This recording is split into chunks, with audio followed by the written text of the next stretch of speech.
Thank you for all the beautiful music. Today is Transfiguration Sunday, and I'm going to reflect on the passage that you heard read just a moment ago from Matthew chapter 17. But I'm going to go back one verse because one of the unfortunate things about having chapter and verse references in the Bible is that they were added a long time after the Bible was written, or the texts that we find in the Bible were written. And so sometimes you miss something if you're not careful. So I'm going to go back and read the verse at the end of chapter 16 and then the first two of chapter 17 before I give you my remarks. We read that Jesus told his disciples, "Truly I tell you, there are some standing here who will not taste death before they see the Son of Man coming in his kingdom." 6 days later, Jesus took with him Peter and James and his brother John and led them up to a high mountain by themselves, and he was transfigured before them. And his face shone like the sun, and his clothes became dazzling white. The title of my talk this morning is 6 Days Later. But let me go back a little further than that from our perspective. Over the Christmas break, while I was up in Nashville on vacation with my in-laws, I read a book, kind of a book for fun. I'm going to let you know what I read for fun. The name of it is End Times, A Brief Guide to the End of the World. Asteroids, Supervolcanoes, Rogue Robots, and More, by Brian Walsh. Sounds fun, doesn't it? It was thrilling reading. I read this because it's kind of interesting to me, the topic, but also because I'm well aware that I occupy a profession where a lot of people talk about the end times. As members of our species, we have a unique ability to, perhaps like no other, I should say, species, we have the ability to create a mental narrative and imagine not only the past and present, but also the future. And because we're able to do that as a species, we're able to imagine a time when we're not in it, a time when our end will come. And so oftentimes we're very focused on the end and sometimes anxious about it. We're also, as a species, very focused on, well, at least some people, on the end of civilization or the world as we know it. Much is written about it. If you listen to a lot of TV and radio preachers especially, they seem to be talking all the time about having some inside track on when the end will come. They get that because some of the earliest books of the Bible deal with that subject. Transfiguration Sunday, as strange as that terminology may sound, which I'll explain a little later if you're not familiar, is really intended to be a story that is written against the backdrop of the earliest followers of Jesus believed that the end was very near. Throughout Matthew's gospel, time and again, the author says that Jesus taught that the end was going to occur within their generation. That is, within the time of those people living when Jesus physically lived and taught on earth. Well, of course, we know that didn't happen. At least didn't happen in any kind of literal sense of the word. Because here we are, in the year 2020, well over 1900 years later, and we're still talking about it today. The end of time, the end of the world as we know it. The Transfiguration story fits into that thinking. I want to try to explain the story today, and then at the end try to ask the question, what do these kinds of stories mean for us today? How are we to read them? How are we to understand them? Are we supposed to be just as obsessed as some Christians are with deciding or determining the end of the world as we know it?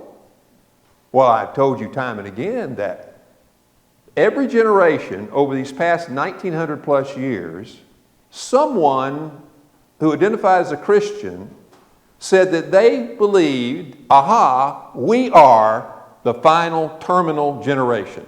And they all had one thing in common. You know what it was? They were all wrong, right? We're missing something here, right? So I want to explore this with you today as we talk about transfiguration, the transfiguration story of Jesus. Let's talk about the story a little bit so that if you're not familiar with it, you'll be more familiar with it after this sermon at least. The word transfiguration, it just means to be transformed. Your figure changes, right? Happens to all of us as we age. Our figure changes. But this is something more dramatic. This is a story that you find in Matthew's gospel, but you also find in Mark's gospel and Luke's gospel. Not in John. John's gospel doesn't seem to be aware that this happened, or at least doesn't report it. But the first gospel, the oldest gospel, Mark, is the one that comes first. You're looking at your Bible and say, well, that's not the order in the gospel in the New Testament, but Mark was almost certainly written first. Matthew and Luke followed Mark and made some modifications in keeping with their own way of telling the stories of Jesus. For example, Matthew follows the timeline of saying 6 days later. But if you go to Luke's gospel, Luke says about 8 days later. And people have speculated to no end about why Mark and Matthew say 6 days later and Luke says 8 days later. And to be honest with you, I don't even know with certainty. I have some theories. But the point was that the author was trying to link what had happened at the end of chapter 16 with what the story was going to be at the beginning of chapter 17. As we say it today. So the link there is for a purpose, and I'll get to that later. But the story of Transfiguration is really a story where we're told that Jesus pauses from his normal activities of teaching. He's just told his disciples, according to the Gospels, that he's going to go to Jerusalem. He's going to experience suffering at the hands of the religious leadership. He's going to be killed, and then he's going to be raised. And that's hard for the disciples to hear, because they have a vision of a glorious future. They have a vision of the kingdom of God that's about to come, the dominion of God coming on earth. And Jesus says, no, it's going to be no guts, no glory. Before you get to the glorious part, there's going to be some tough times. And he specifically tells them that if you're going to follow me, you're going to have to deny yourself, take up your cross. That means, in essence, you're going to have to say no to yourselves, and you might die doing it. But at the end, you're going to be rewarded for it. So there you have the Transfiguration story is told quickly following on that story, where we're told that Jesus took 3 of his disciples, kind of the inner circle of the 12. He's done this before. He'll do it a couple other times in Matthew's telling the stories. He takes them up to a high mountain. Matthew loves mountains. This is a high mountain. People have speculated about which mountain it might have been. Is it Mount Tabor, where there is still a Christian pilgrimage site today, trying to commemorate the Transfiguration occurrence there? Or was it Mount Hermon? People debate. We don't know.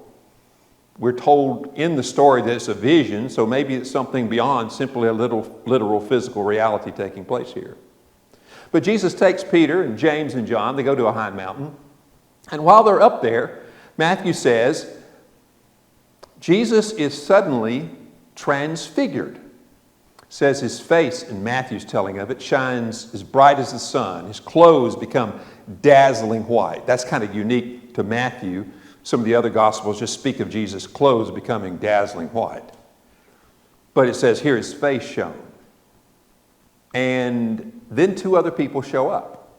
2 very important people in Jewish tradition, Moses and Elijah.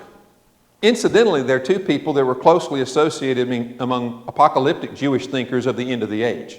Some even said both of them had to appear. They all said Elijah had to appear before the end would come. So these 2 individuals, these 2 personalities, really representing the law and the prophets, and how in Matthew's gospel Jesus is the fulfillment of the law and prophets, have begun to have a conversation with Jesus on this high mountain. Peter, James, and John see it. Peter speaks up and says, Lord, this is great. We need to build 3 booths, 3 tents, 3 special, if you will, sanctuaries as monuments to this extraordinary occasion. One for you, one for Moses, and one for Elijah. And that's when we hear, once again, very similar, almost exactly in Matthew's version, to the words that occur at Jesus' baptism. This is my beloved Son, in whom I'm well pleased. Listen to him. That's a nice way of saying, Peter, don't worry about Moses and Elijah. Someone greater than the 2 of them is here. He's the one you should be listening to and following. And we're told that Jesus accompanies Peter and James and John down from the mountain. He tells them, don't tell anybody about this till after the resurrection. This is a post-resurrection story reflecting back. And then he goes on to say in a part we didn't read today that he says that John the Baptist is that Elijah who came before.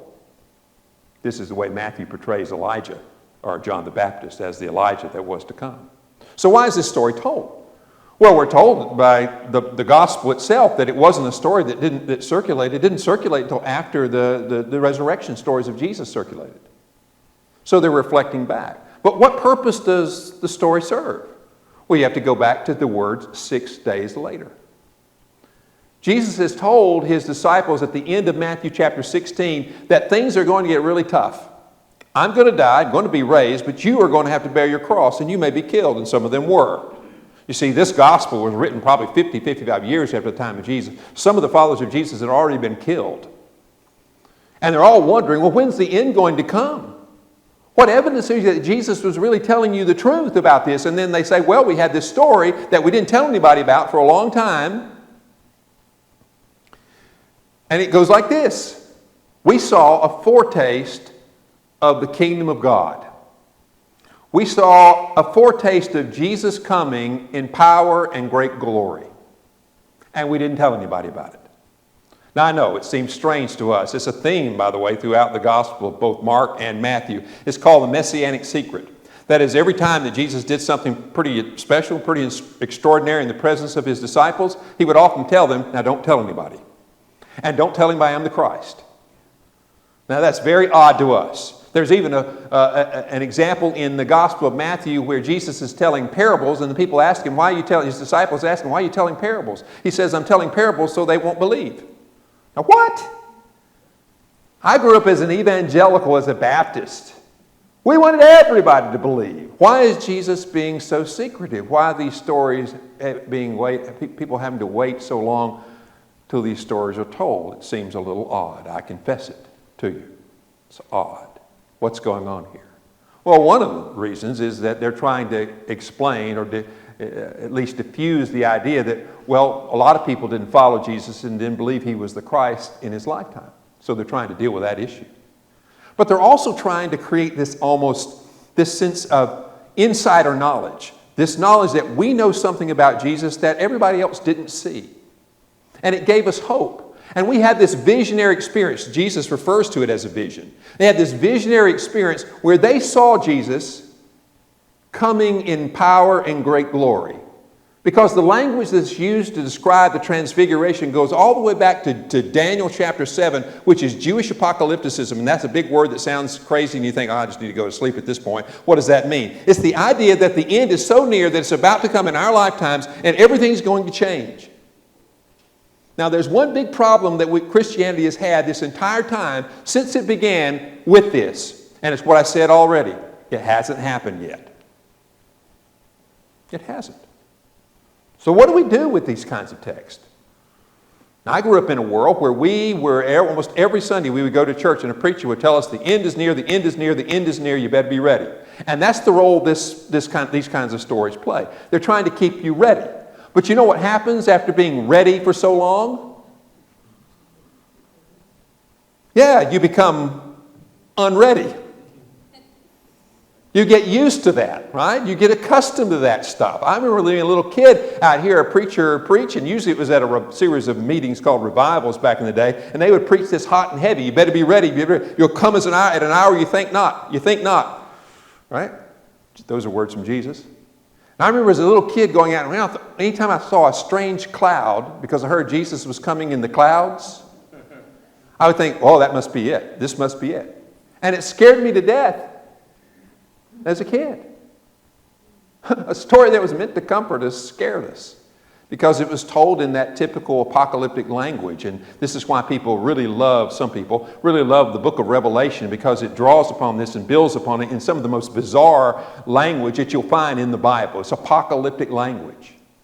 So what do we do with this today? I'll tell you what I do. You may do something differently, and you're free to do something differently with these kinds of stories. I don't sit around trying to think that I can understand the future of human history. You know? I don't worry about, though it could happen, I don't worry about an asteroid strike.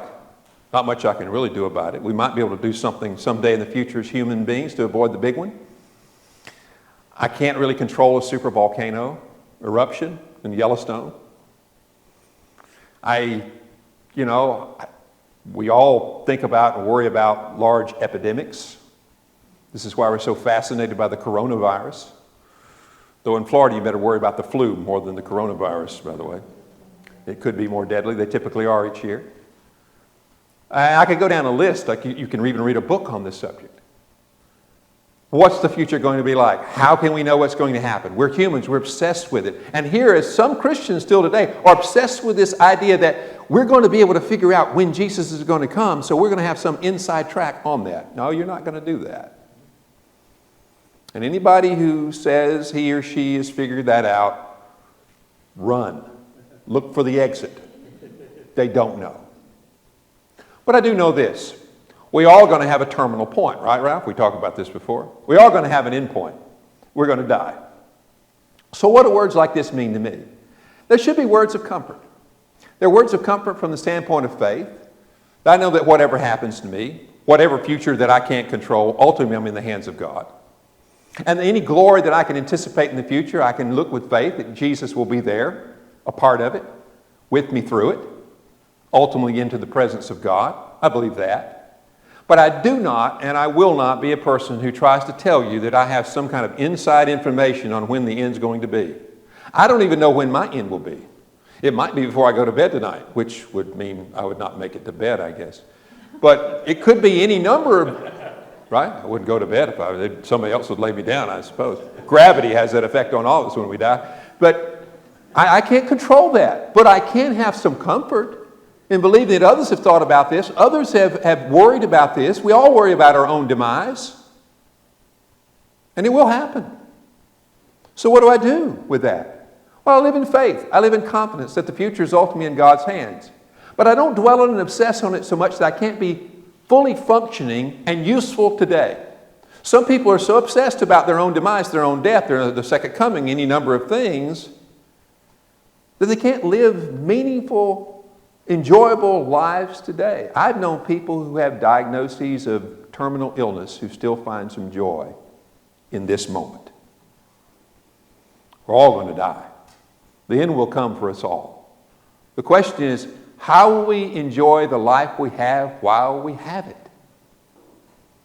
We sometimes fool ourselves in thinking, well, old people should think about death.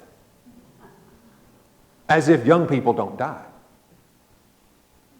No, here's the remarkable thing about living. Every moment since you were born, you could have died. And you haven't yet. So don't worry about it. But live with a sense of hope, a sense of comfort, a sense of confidence that in the end God is there with us and God will see us through it. But let's make today useful and meaningful. Let's love people more. Let's care about people more. Because what's Jesus trying to do? He's trying to motivate his disciples to say no to themselves when they need to, so they can say yes to God and others, so they can care about those who hunger, so they can care about those who are the strangers who need to be welcomed, so they can care about the sick, so they can be mindful of those who imprisoned and incarcerated so that we don't give up on them and treat them as subhuman. Any number of things that we can do that loves our neighbor as ourselves today, treating others the way we wish to be treated, so to make life meaningful today and let God worry about the future because you don't know any way to prevent it. Amen. And to me on Transfiguration Sunday when I read the story, I'm reminded that life is something that's a gift from God. Enjoy it while you can. And help others enjoy it as much as possible for them. And then in the end, trust God to change us all to what we will ultimately be. And that for me is how I read these kinds of stories on Transfiguration Sunday, 2020 and counting.